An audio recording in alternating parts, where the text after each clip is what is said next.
Welcome back. We're talking about shifting from a career in the military to one on the farm. With us once again is Robert Elliott, veteran liaison to the North Carolina State Agricultural Institute. Also with us is Elizabeth Wilson, director of the Agricultural Institute at NC State. Welcome to you both. Thank you.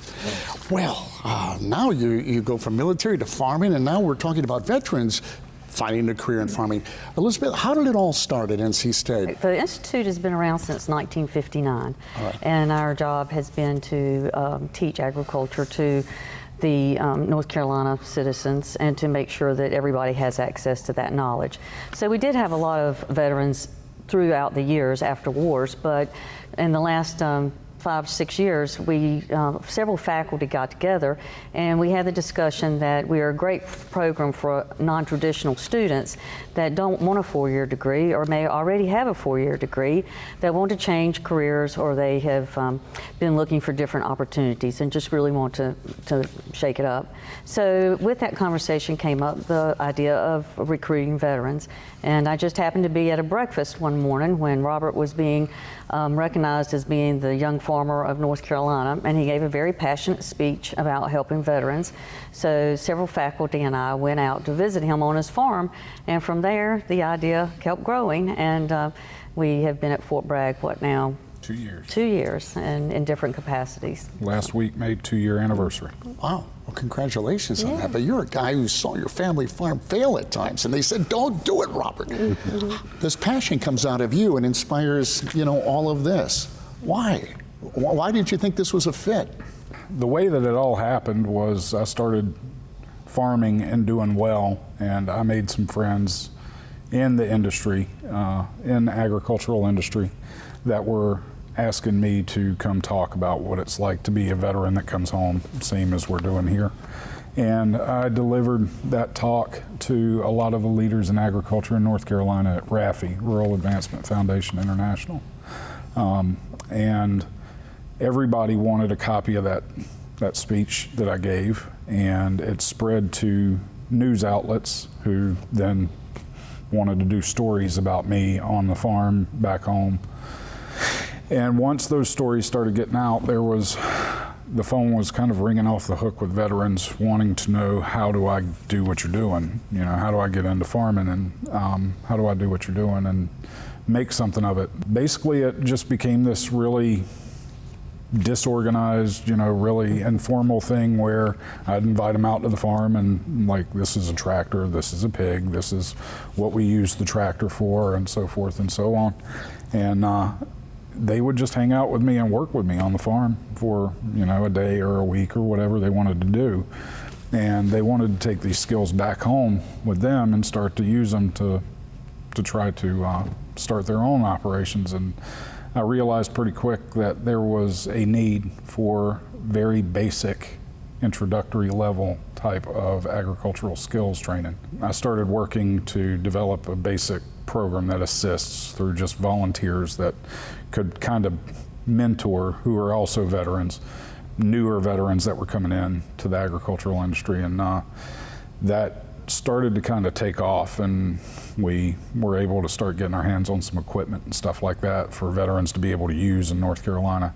And there was this grassroots kind of thing that just built, and that's what led me to receiving that award. Somebody had nominated me for that award, and I got it. But that's the day I met Dr. Wilson, and she said, can you help us get veterans to NC State? And I said, I can try. So. Now, we're talking about two different programs here, and I just want to make clear that the viewers understand that there's NC State, there's a program there, it's 2 years, correct? Right. And then there's Fort Bragg. What is that? Fort Bragg is the Soldier to Agriculture program, and it is designed to take transition and military personnel who are exiting the Army or armed forces in general and provide them with a pathway into agriculture. And it is a 6-week program where they are exposed to many different facets of agriculture.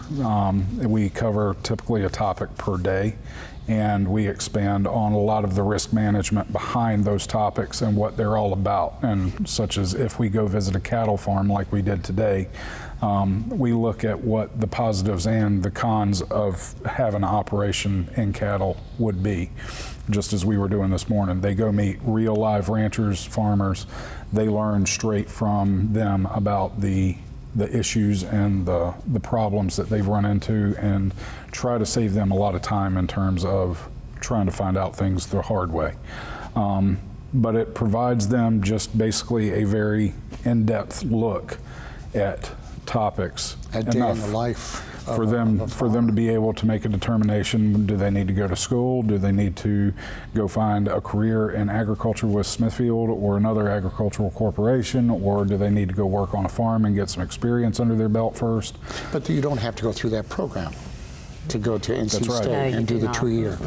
That's right. And we actually have more soldiers at Fort Bragg that go to Ag Institute based on just having our presence on Fort Bragg. They'll call us up and say, hey, I'm interested in going straight on to school. Let's talk a little bit about that. I mean, what, for someone who might be watching and interested, what is the course? I think it's 2 years, correct? Right.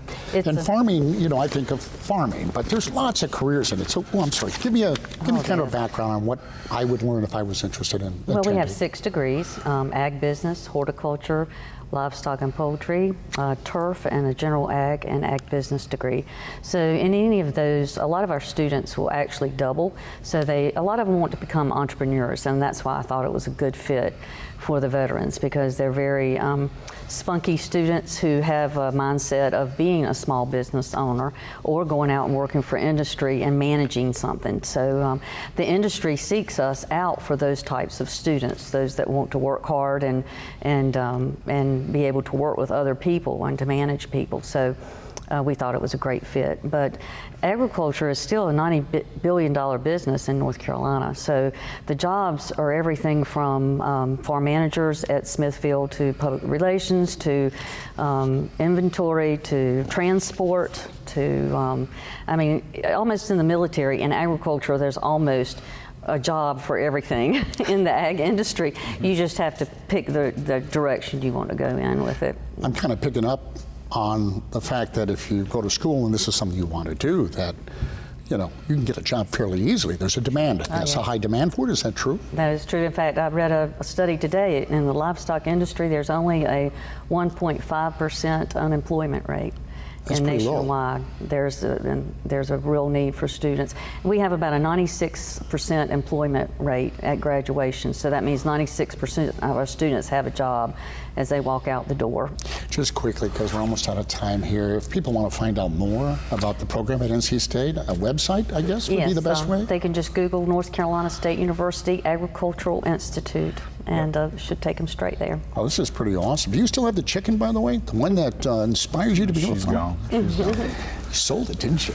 Made some money on it. Stick around. We'll be right back. We'll talk to some folks from a company providing funds and jobs to veterans and veteran programs.